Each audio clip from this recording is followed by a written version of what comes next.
She bragged about her ex, so I invited him to dinner. Be me. 28. Marketing exec at yet another Brooklyn startup. Title sounds better on LinkedIn than in real life. Fake it till you make it, except now I'm not sure what it is. Office is open plan, collaborative, mostly means you can't quietly die at your desk. Coworkers gossipy, obsessed with status, pretend not to care. Got my ritual post-work happy hour with the girls. Rachel's their best friend since college, brutal in a cute way. So, when's the last time you hooked up with a conference badge guy? Can't remember, might have blocked out on purpose.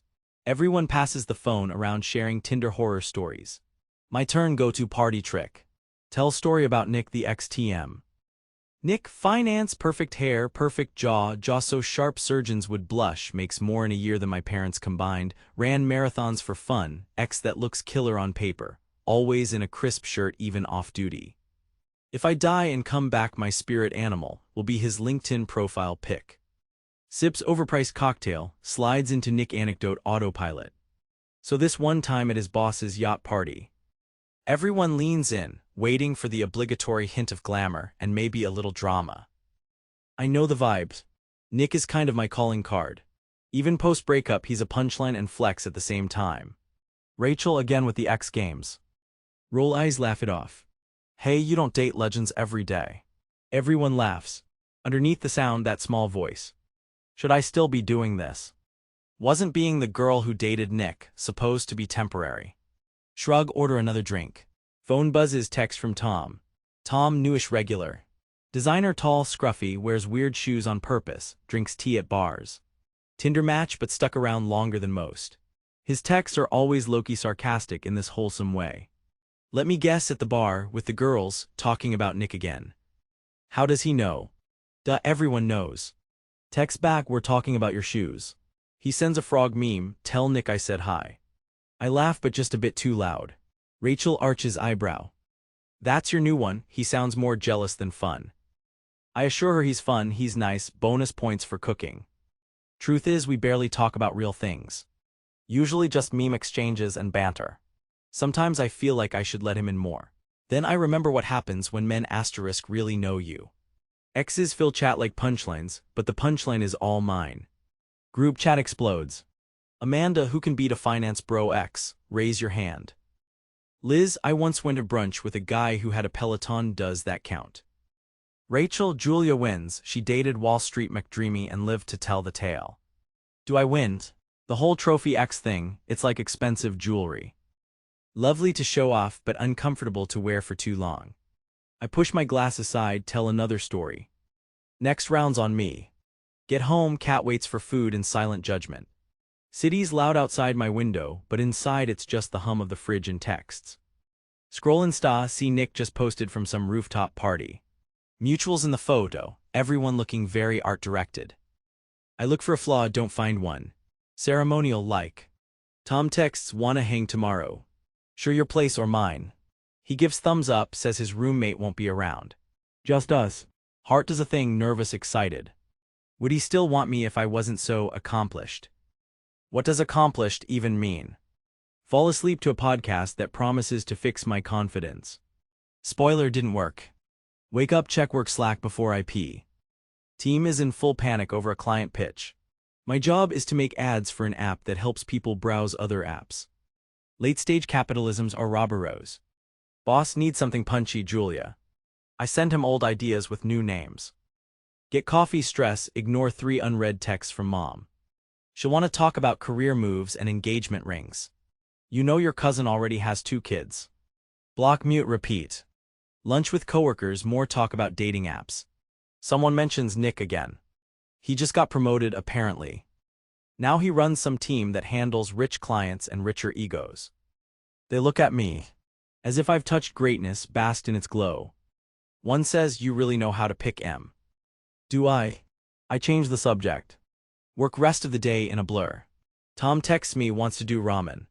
I agree because it's warm and simple, and not a goddamn steakhouse. We ate. Talk about everything except feelings. He jokes about my name-dropper habit. You gonna tell them next about your ex, the astronaut? Eyebrow raise. He's insecure. I reassure. Maybe too defensive. Little voice in my head, Why do I make every man fight a ghost? Leave Tom's place late, subway home, phone lights up. Rachel text, BTW Nick's going to Jen's dinner Saturday. Surprised, not sure if I like it or dread it. Read again. My thumb hovers over reply.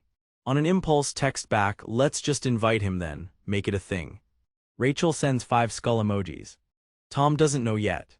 But that's future me's problem. New York blurs past the window, everything is in motion, even my anxiety. Thursday at work, overwhelmed. Barely eat lunch. Coworkers debate where to get drinks after, pecking order of X's comes up again. I'm tired but play the hits. Did I ever tell you about the time Nick forgot his own birthday? Group laughs. Tag yourself, I'm the cautionary tale. Rachel DMs me, see you at the dinner, bring popcorn. I emoji back, a disguise for nerves. Friday afternoon, Tom meets me for coffee. He's got that quiet energy, reads people before they know it. We sit outside, spring wind, expensive lattes. He says, am I meeting the infamous Nick this weekend? Pause. Guess it's happening, not a big deal, right? He shrugs, but there's something behind his eyes. Wants to measure up. I don't blame him. I rationalize. It's all in the past, just friends, honestly you're totally different. Tom, am I supposed to thank you for that? Awkward laugh. I change the topic. Wish I was braver. Saturday arrives too fast. Sweat the outfit, chic not try hard, definitely not what I wore with Nick. Rachel messages, you're early, are you dying? I reply, it's called anxious punctuality. Uber to restaurant, nerves click like heels. Scene break. Step into the restaurant. Exposed brick Edison bulbs, the kind of place with wine lists that read like sonnets. Rachel waves. She looks radiant, I feel like wallpaper. Tom already there, faintly overdressed. Nick shows. Punctual, of course. His hair looks exactly like always. He kisses Rachel's cheek, shakes Tom's hand. Tom goes a little stiff. Nick does that thing where he seems like only he belongs. I play hostess, dial up the charm. Dinner starts awkward. Small talk, forced laughs. Nick brags about work, travel, new place in Williamsburg. Rachel pokes fun at him, he loves it. Tom's quiet, sipping wine. I bounce between roles, mediating, showing Tom off, keeping Nick from dominating. Feels like spinning plates, except the plates are my dignity. Conversation turns to relationships. Nick teases, Julia's always liked a project. Tom says nothing. Rachel leans in with popcorn-level glee. I giggle, but it comes out sharp. Tom finally says, maybe she just likes people who pay attention. Nick smirks. World shrinks to the table, tension thick. I change the subject to escape. No one really follows. Text from Amanda, how's dinner gate? I type back under the table, please send the nuke. Rachel catches my eye, silently cheers me on. Realize I've barely eaten. What am I performing for? Nick, Tom, the table, myself. Suddenly just exhausted. Stand to use the restroom. Stumble to the mirror. Face looks too tired for my age. Check phone. Rachel, you okay? I lie, fine, just need to breathe. Suspicion, not fine. Inner voice, raw, why are you still volunteering for this? Flashback, unhelpful montage in my head. Nick asking me to play dumb at client dinners so he'd look smart. Nick forgetting my birthday. Nick introducing me as his +1 more times than my name. Wasn't it supposed to feel better than this? Always said goodbye with a joke, like I could win by being funnier. Now not as funny. Back to table. Rachel opens another bottle. Nick launches into market analysis. Tom cracks joke about creative currency. Nick, yeah, but what pays the rent? Tom looks at me. Nick looks at me. I want to be anywhere else. Rachel texts me from across the table. You look like you want to die, lol, I brought Advil. Bless her. Moment grows. Everyone's eyes on me. Nick compares something he did at work to a campaign I pitched last year. Says, guess I rubbed off on you. Can't let that slide. I snap, actually I did that before I met you, but nice try. Table goes quiet. Rachel beams approval. Nick shrugs. Tom smiles but tight, not quite at me. There's a pause. I lean forward, feel something break. Admit I. Full disclosure, I invited Nick tonight just to see if it would shake things up, or maybe just to see if I'm over it. Rachel cackles. Nick raises eyebrow. Tom just frowns. Truth bombs are not as fun as people think. But it feels honest. Dinner winds down. Rachel tells a story about her cat eating vegan cheese. Nick and Tom both laugh, but not at the same parts. I watch my friend, wonder if she's the only one who's actually happy. Bill comes. Nick grabs it. Tom objects. They play alpha games. Rachel ends up paying half just to make a point. I leave big tip. Nick leaves early, Uber to some after party.